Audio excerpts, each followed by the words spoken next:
Hello, friends. It's John Klein III with episode 159 of Shadow and Flame of Magic, the podcast. And today we're going to review Magic Volume 2, Issue 1, as well as Exiles Volume 1, Issue 43. So let's get into it. So, Magic Volume 2, number 1, by far my favorite comic of last week, brought to us by Ashley Allen, who brought us the Blood Hunt Magic one shot, who totally deserved this ongoing series. Artist is German Per Altia. Color artist Arthur Helsey. Letter VC's Ariana Mar. And then I got the variant cover by David Nakayama.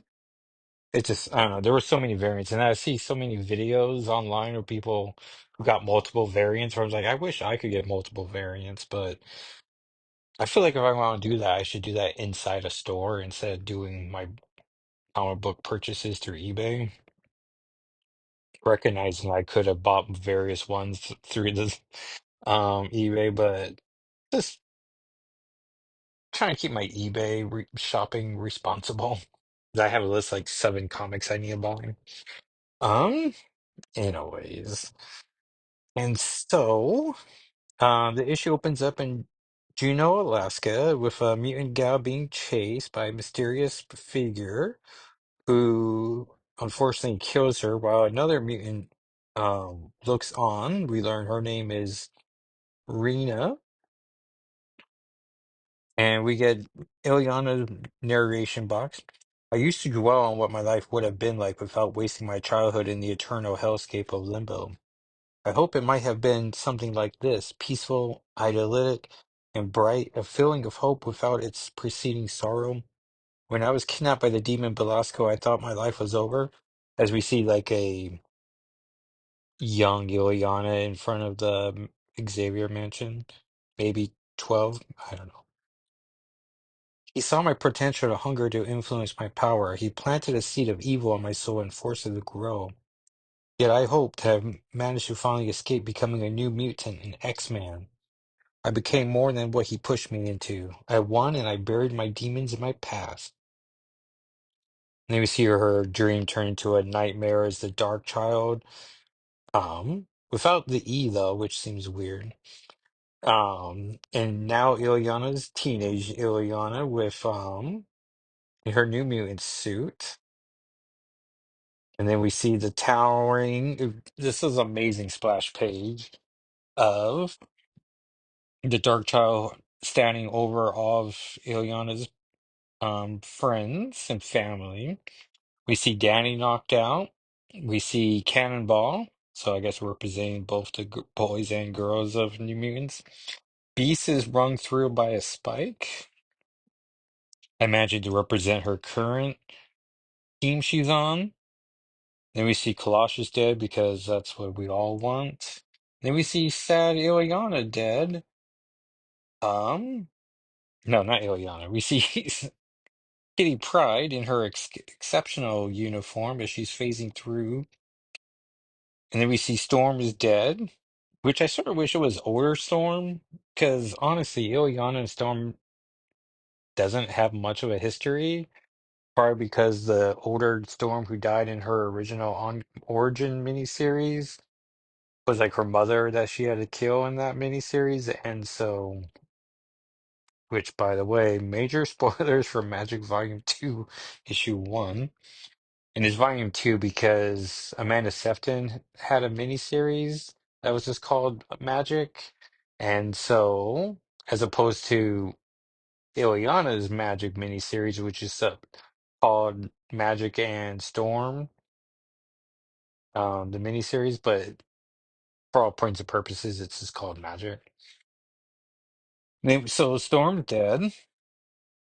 So I guess representing her Limbo era. And then Cyclops is dead as well, representing also the team she's on. Factory, X-Men HQ, Morrow, Alaska. And then Ileana wakes up. We see on her um, windowsill, which looks open, which I don't know how one balances pictures on an open window sill. But um, Wait, there's the New Mutant cast, and then also a picture of her and Kitty.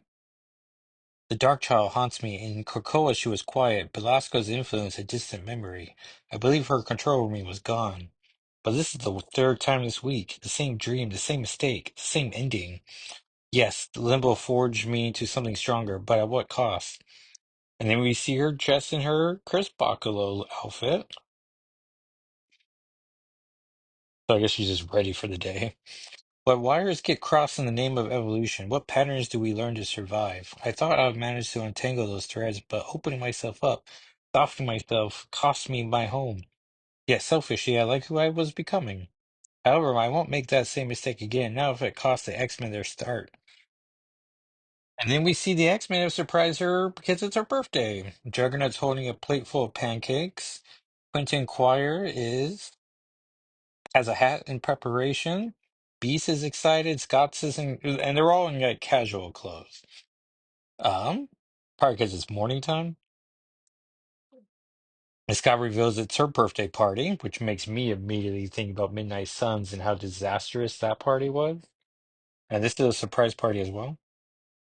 And Ileana keeps narrating, I just know Kitty has something to do with this, which I love that, yes, we're establishing Kitty Pryde and her best friends, even though in Exceptional, we have not gotten that reciprocated. And Juggernaut's bringing her the pancakes. Kid Omega is about to put the hat on. In moments like this, I am weak. How easy would it be to blow out the candles, to go back to the way things were? Another year older, yet the same conversations with myself? And then Kid Omega implies that she's having a quarter life crisis, so maybe she's 25 now. Um, which I like that idea. And this is a very meta birthday because this year's the 50th anniversary of the Giant Size X-Men team, which means not only is Magic turning 50, but so is Storm and Nightcrawler and Thunderbird. So that's pretty cool.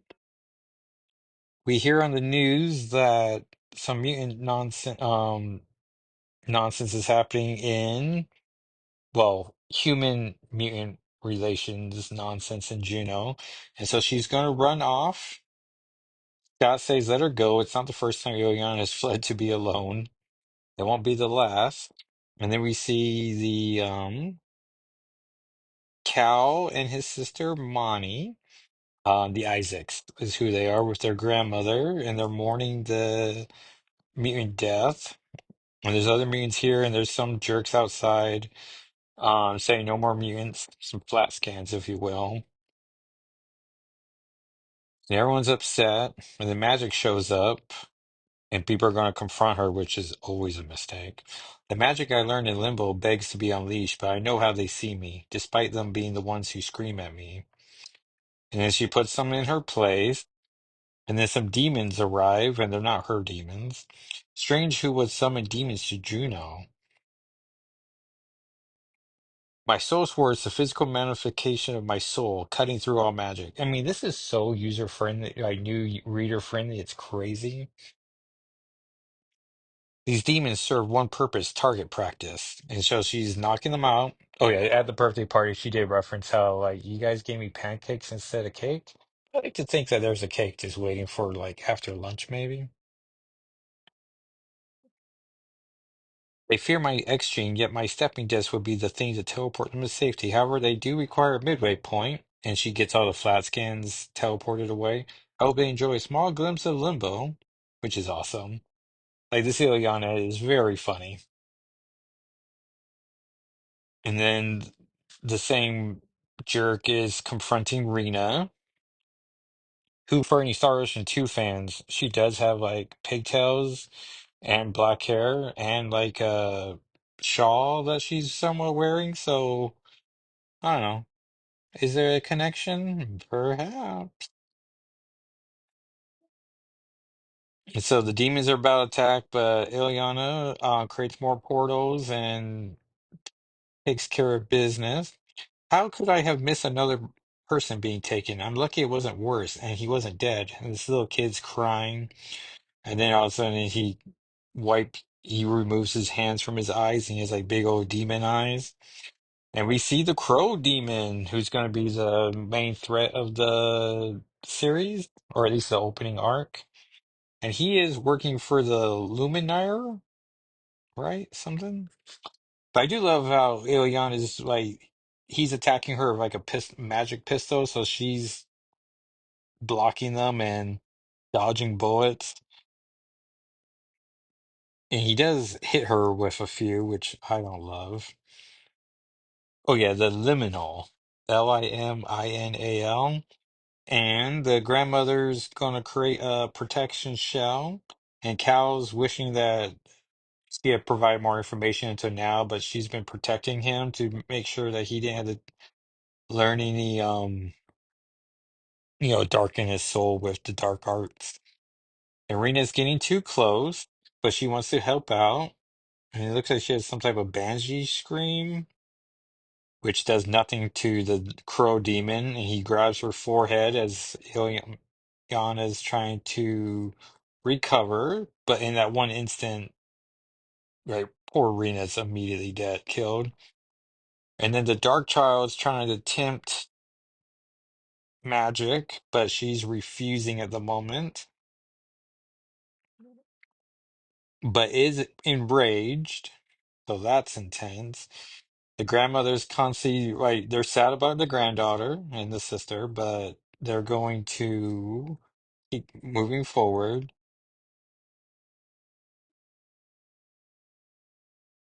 They Magic takes a breath, and then instead of the Dark Child speaking, it's Ileana again. So it goes from red eyes to her blue eyes. If he yields magic, let me do the same. Silence. And it's a cool graphic of like little magic beads coming out of her mouth on the way to him. And he like swats them away. Remove the verbal component to the spell. Neutralize the threat. So she cuts off his hand, holding the gun. And then he grabs the gun with the other hand and kills the grandmother, which isn't great. And then magic goes to save Cal as the demon crow takes this chance to escape. She's not thrilled about that either. As long as I focus, I can keep the magic contained, but it's a weight on my shoulders, and soon my strength will falter. I need to find the entity behind this before any more seals are destroyed. This barrier will not last indefinitely. And then we see Cal trying to console um his grandmother, and then feels like she's. Oh yeah, what right do I have to comfort? Action is all that matters now. As she almost touches his shoulders and then pulls back. And then Cal's telling Ileana before she can shoo him away of like, no, no, this is my family's seals. I'm involved now. He's so young, he's gonna get himself killed. He's determined to. This is my mistake to fix. Ileana Rasputin, which is weird, it's not Rasputina. My teammates call me Magic. Cowan Isaacs. After all, I've been made worse deals before. And the issue ends with a circus sign about Dark Child Unleash. And so we got lots of threads built up. Like she could do X-Men stuff, she could do Kitty Pryde stuff. She's gonna do this cow storyline for sure. And then the Dark Child. I mean, that's just four plots right there. I mean, we should be able to get 50 issues with Magic ongoing so easily. Next, Magic's hunt for the liminal seals take her and her cow deep into the Tokyo underground. Which is interesting as Psylocke's story was taking her around Tokyo. But who is watching Ileana from backstage? And has Cal teamed up with Earth's best chance against the demon invasion or its prophesized leader? Magic. And it looks like she's getting a new um costume if Jay Campbell's design covers any indication. She still has the spiky shoulders, but like a bathing suit, a one-piece bathing suit. It's black, of course. Sleeves that don't connect to her shoulders, so I don't know how they stay up. And pants with multiple. I imagine if she was putting her knees together, they make an X. But like the Ultimate X-Men costumes with like Jean and Storm wore with the big cutouts on their thighs, I have no idea if she puts on these pants without like getting her foot stuck through the hose, and it's just boots. But it's definitely a look, and I like Jade Campbell fine. Like I really like his Danger Girl, but I don't love his covers. I'm getting the Mark Brooks Disney inspired art style, and that should be fun. But I did like the third cover with Campbell's third cover with the Angel Demon cover, and I was like, well, that's a concept I can dig. So that's the one I'm ordering. And so that, everyone, was Magic Volume 2, Issue 1. And let's check out Exiles now. As I head towards 43, I'm covering all my issue 43s of my various titles.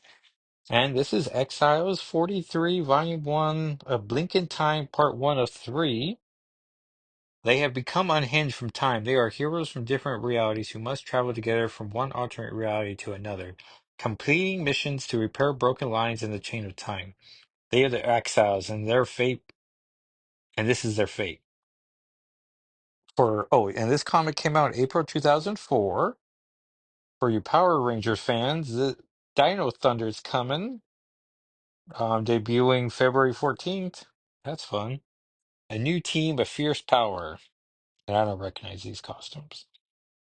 They are the X, and because this is a 2004 comic, we get a nice little narration box of what came before.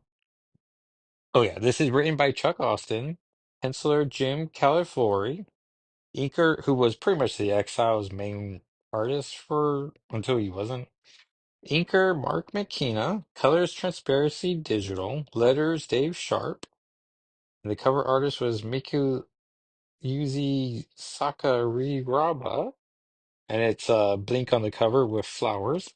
The team is Blink, Mimic, Morph, Nocturne, TJ Wagner, Hex Bolts and Possession, Sasquatch, which is Dr. Heather Hudson, and Magic, Ileana Rasputina, Teleportation, and Magic Sword. They are the Exiles, a team of mutants culled together from different realities, fighting their way back home by repairing the broken links in the chain of time. Awkward, it's the same thing from the top. In each new reality the Exiles visit, they must successfully complete a mission before progressing, always hoping to return to their respective home dimensions. Pretty much Quantum Leap if you had a team, which turns out if you give Quantum Leap a team, they spend a lot of time in the present day, and instead of just being classic episodes. But I don't know, it's a shame Quantum Leap didn't get that third season. They were really building towards something. Their only guide is a bracelet talisman known as the Talus, given to them by the mysterious benefactor, the Time Broker. The Talus provides the exiles with information, though sometimes oblique, as to what they must rectify in order to fulfill their mission. The exiles now face their greatest nightmare, the death of one of their own team members, and to make matters worse, the corporate is an exile himself. Their team leader Mimic had recently been infected by an alien brood egg, a horrible parasite which transformed him into an enraged beast bent on the Earth's destruction. With all their combined efforts, the exiles were barely able to save their friend, but his salvation came at a price too high for the exiles to pay, the death of Sunfire. Now, in the tragic aftermath of Sunfire's death, a new adventurer arrives to maintain the exiles' core members of six members. But instead of a new member teleporting in this time, the exiles find themselves face to face with their one-time leader they thought they had lost forever, Blink. If you want to follow along, I uploaded a video on TikTok and YouTube at Jackal SII of both me giving a short review as well as images from the issue. And we do lose TikTok. I'm hoping I can carry an audience over to YouTube, but like my moving from Twitter to Blue Sky, I can't seem to bring my audiences together. Um, Oh, and I did a long form review for Magic on my website, Shadow and Flame of Magic, and with a bunch of photos and references to other things, and you should check that out. And so Blink shows up all excited, like, hey, everyone. And then immediately horrified that Morph is extremely mad at Mimic, who is on his knees, disappointed in himself, as Sunfire's dead. Though that narration did not explain why he had to kill Sunfire, it's just that he did. Ileana's upset. She's wearing an awesome, like, all red outfit with very large animated gray boots that I always forget and a red cape. Well, that's pretty cool. Heather is not in her Sasquatch form, which I forget she could do that. Nocturne, who I love, barely has time and much to do in this issue. Morph keeps yelling at Blink about Mimic. Oh yeah, we cut to elsewhere. Gambit is in a sewer, not sure what to do with himself. Morph is keeping yelling at Mimic. X-Men Evolution's Powers Revealed DVD, which really came in a very filmy disc that you had to like snap the front and then open the cover and you get your DVD. They did not sit well on a shelf. And so Morph's gonna leave. Ileana chases after him as Gambit catches up to um them, the Exiles team. And so they're gonna deal with that.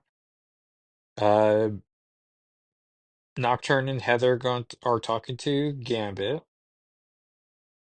Mimic is enraged. Oh yeah, we get this one-page ad for the Daredevil video game that I really wish we were given. I mean, maybe in 2004 it wouldn't have looked stellar, and clearly it didn't because they took it from us. But in this day and age of Assassin's Creed and um, The Last of Us, where sonar skills are just given to everyone, whenever I press the R3 stick in. I mean, heck, even Tomb Raider had a environmental sense. It's like, why can't Daredevil get a game? It's irritating. Blink and is trying to console Mimic, who's still upset. Oh yeah, and then we catch up to Magic and Morph. Morph, wake up, please. What do you want, Ileana? I wanted to tell you that I'm sorry for your loss. I got off the wrong foot with you guys and the wrong foot, the wrong paw, you mean, you little. You're a killer, worse than Mimic. Or if my whole family's gonna die. The time broker said if I don't fix these timelines as an exile, then I go back to my reality, slaughter my entire family, all of them. I'm gonna kill everyone I love. And then he hugs her, because of course. I don't know what else to do, Morph. I know I might seem crazy and horrible to you, but I'll do anything not to have to kill my family, Morph. Anything. Calm down. We'll figure this out, I promise. I felt so alone since I was taken from my home reality. No one understands me, Morph. No one. What are you? Then she just kisses him straight on the lips. And this is the morph that we got in X-Men 97. Whoa, whoa, hey, what was that? Now's not the time to. Hey, you can morph into anyone, can't you? Well, I've always wanted to be with. And we don't really ever find out who this Ileana would have been with. Would she have said Kitty? Would she have said one of the New Mutants? Danny, perhaps? But we don't ever know. Oh man, you have me believing there's a minute where you really weren't a psycho. Let's not spoil the moment by being psycho, okay? Very insensitive. Just because I know you show you some kindness doesn't mean I'm ready to get all touchy-feely with you. Sunfire's dead and I'm sorry, Morph. It's okay. I just one step at a time, okay? And then Mimic's finally forgiving himself as he's touching Blink's chin. Oh yeah, there's a inserts here for Discovery Kids on Kenny the Shark and Tuttenstein, which I don't remember these cartoons. Discovery Kids, there was this reality show that I was gonna say like Survivor, but only because there were these kids on an island and they had to do like endurance competitions.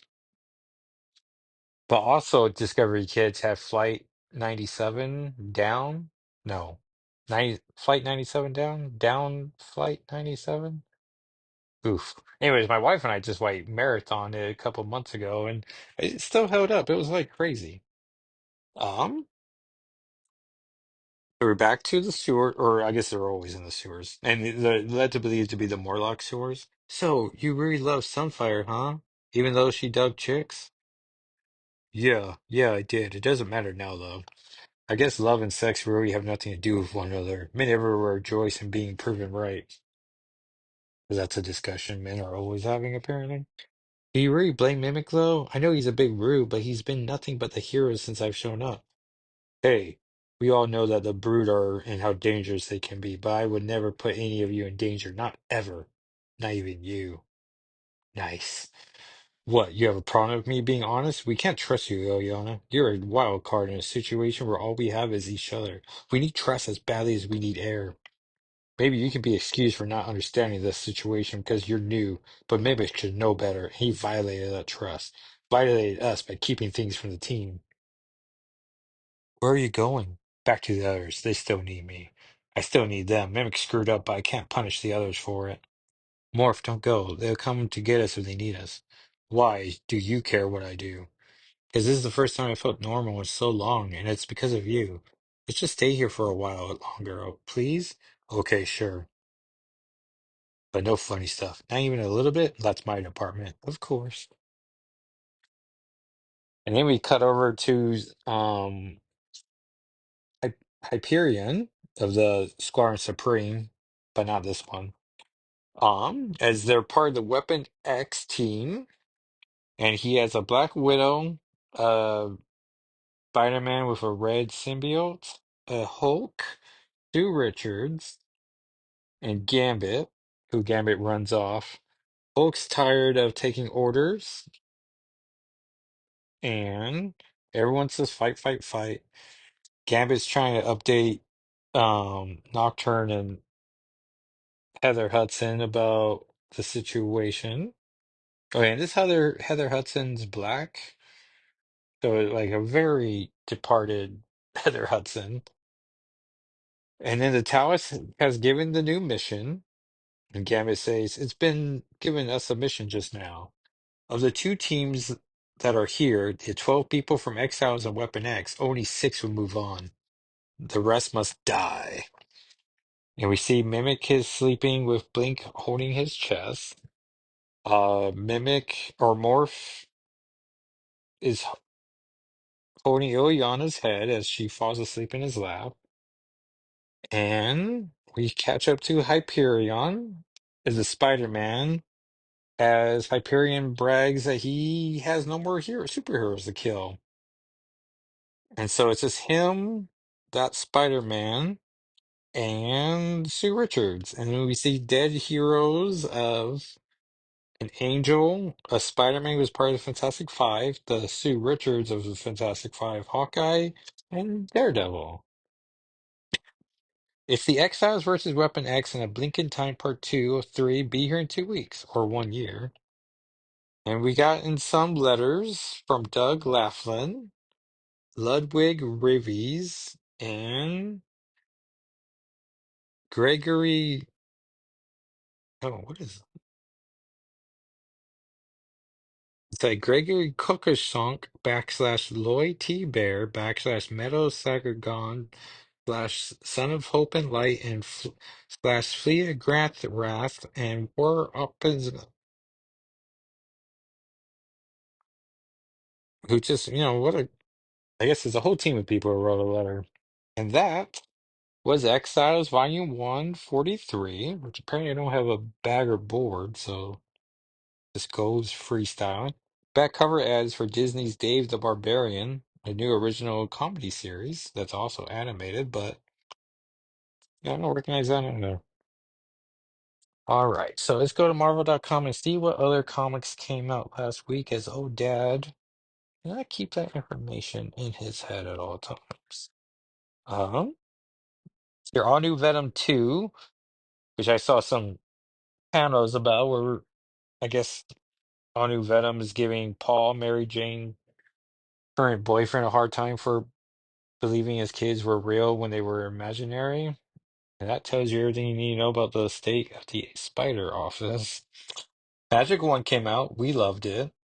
Namor 6, still no Stingray. Um, oh yeah, spoilers for last week's comics. NYX 7 was so good. Stink shows up to where the NYX team have like a gymnasium that they're making into a safe haven for mutants. So now I'm saying it aloud. Now I'm curious if the Morlocks moved into it or what's going on. And then Sync challenges Prodigy for leadership of this new mutant haven. And they fight, fight, fight. And I wish they didn't fight, but just talk their feelings out, just by talking. But it just seems silly. Like, do they have a fight? But it's like, I guess they do. Miss Marvel points out Laura, Wolverine, and Sync's quick to be like, that's not my Laura. And it's like, and there's an editor box like, check out X-Men last volume. And it's just like, yeah, that's complicated. But, yeah, pretty solid issue. Sentinels 4, which, I don't know, I guess I'm not fully on board with Sentinels, but it's at least an enjoyable read. Like, all the X titles have something you can, like, hold on to. And, um, and I'm drawing a blank of what actually happened, but like one of the Sentinels forgave his son's loans, and so I was like, oh, that's nice of him. And then Onslaught's going on, um, so we're not sure what that mystery is. Um, so there's that. Oh, Uncanny X-Men 8. Here we go. Yeah, Raid on Grey Mulkin, Part 4 of 4. Rogue and Scott are fighting, but because of this guy called Scourge. No, no, no, Scurvy, because it's a better name. Who was manipulating them, but even though they now recognize they're being manipulated, they're still mad at each other, and Rogue has the ridiculousness to call Scott or tell Scott that he's no Professor X and he's like good. And it's like, honestly, like, hey, you're not a horrible human being. Like, thank you. But that's not how she meant it. Um, all these Sentinels show up, and so now they have to like team up together. And the fun moment where they want to each call their best fighter to deal with the incoming threat, and so they both say Magic and Wolverine. And that's just like how Rogue knows to say Magic's thing first. And then they um, fight off the foes, um, and instead of fighting each other, Magic's like, I think I will kill you later. And Logan's like, thanks, I love you too. And then Jitter reveals that she's a big fan of Magic now because she's so badass, and she really is. And I read these, like, I read Magic first and then ended with Uncanny X-Men, so it was a nice little Magic sandwich. Um, Becca, the girl of Calico, was super excited and gave Ransom and Death Dream a hug, and Death Dream's like, whoa. So it's like, Becca, you're going to ask permission to do that going forward. Um, but I don't really have any connection to Jitter, but her liking Magic makes me like her. So I'm like, this is good writing. Good job, Gail Simone. Um, Xavier shows up. Scurvy fights him and says that they're one of five people, and Xavier is dying from a brain tumor, just like Harvey X. And so now we know four of the five. And so I was like, who's the mysterious fifth one? And I'm calling it now as it's Cassandra Nova. But and then Xavier promises to stay behind, but Warden Ellis says that they can take their teammates, Beast and Jubilee and Becca, and go. And so they do. But Rogue's upset with Scott still. Oh yeah, she also has this weird moment where she's like, you guys are not the best X-Men around because you have the likes of Magneto on there. And it's very weird as Rogue's dated Magneto, and there's that Rogue miniseries coming up about her in the Savage Land, so it's like so weird. And Magneto was a hero for like months, like for 5 years, and so just a weird stance for Rogue to take. But oh yeah, and then Xavier promises that he will stay behind, and so it's weird that because of the marketing department and how solicitations work, that we know Xavier's escaping the prison eventually. So it's like, why didn't you escape now, before they buff up their security? You get to like work 6 times as hard to get out of there. I don't know. It's weird. It's weird. What if Galactus transformed Gambit, which takes place right after Gambit has told Sinister and the Marauders where the Morlocks were? So there is no X-Men content after that establishing moment. Then Gambit tricks the Collector into giving Galactus a empty planet, and um Galactus doesn't appreciate that and then takes out the Collector, and then Gambit leaves as well because he's not good at his job. And that was Galactus Transformed Gambit, which is a solid issue, but there's also like, I guess, it was better than the Hulk one. And then we're getting a Rogue one soon. And then Wolverine 5, which has an adamantium plot. And after the Cerebro episode of Lady Deathstrike, I'm way interested in a Lady Deathstrike appearance, but she's barely in it. Who is in it though is the Wendigo buddy Leonard, who's trying to be his best Wendigo self. And then Nightcrawler shows up. And honestly, all I want from a Wolverine ongoing is an arc or two where he has a buddy, and this is giving me that, so that's nice. And Cyber's there. He carved in a wall adamantium, and that feels like a lot of work to carve that word. Like once you get ADA, like aren't you just exhausted of carving after that? I don't know. And so that issue's getting better too. And then let's see what's coming. Oh yeah, and Eight Deaths of Spider-Man's going on. And at one point Magic's going to be part of that. So I'm hoping the covers reveal that to us. And then this week, let's see what's going on. Oh, Exceptional X-Men 5. So that will be our lead comic. But because I'm still doing the 34 issues, there will be one of those, which I think, well, I'll figure out which one that is. Um, oh, Laura Kinney Wolverine 2, where she fights Daredevil, who is Elektra at the moment. Rogue the Savage Land 1, which seems like a miniseries that's purely trying to sell sexy Rogue in the Savage Land variant covers. Storm 4, where she is going to Doom, who invited her there. It's called Earth's Mightiest Mutant, and I like that. Amazing Spider-Man 65, we'll see Magic's in there. Oh, Ultimate Wolverine 1, which definitely is going to have Magic, Colossus, and Omega Red, who I suspect is actually Ultimate Mikhail Rasputin. And um and then we know Kitty Pryde and Gambit are going to be in issue 3, but I suspect they're going to be in issue 2. And if they're in issue 1, I'm going to have to buy that comic. But we'll have to find out. And then what if Galactus transformed Moon Knight? So that's interesting. So the Rogue One probably be the next one after that.